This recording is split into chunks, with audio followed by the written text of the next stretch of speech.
மீண்டும் மீண்டும் தோல்வியடைந்து கொண்டிருந்தால் எடப்பாடி பழனிசாமி மீது எப்படி நம்பிக்கை வைக்க முடியும் என வினா எழுப்பியுள்ள முன்னாள் அமைச்சர் வைகை செல்வன், எம்ஜிஆர் ஜெயலலிதாவிற்கு பிறகு தமிழ்நாட்டின் மிகப்பெரிய ஆளுமையாக விஜய் உருவெடுத்திருக்கிறார் என தெரிவித்துள்ளார்.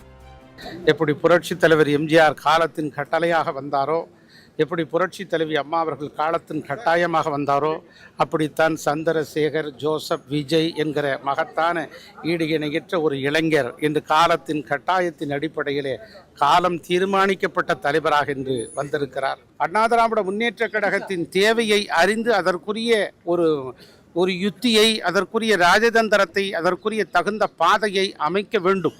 அவர்தான் நல்ல தலைவர். புரட்சி தலைவர் எம்ஜிஆருக்கு பிறகு அந்த இயக்கம் சுக்குநூறாக உடைந்துவிடும், அப்படி ஒரு மகத்தான காந்த கவர்ச்சிமிக்க தலைவர் இல்லை என்று சொன்னார்கள்.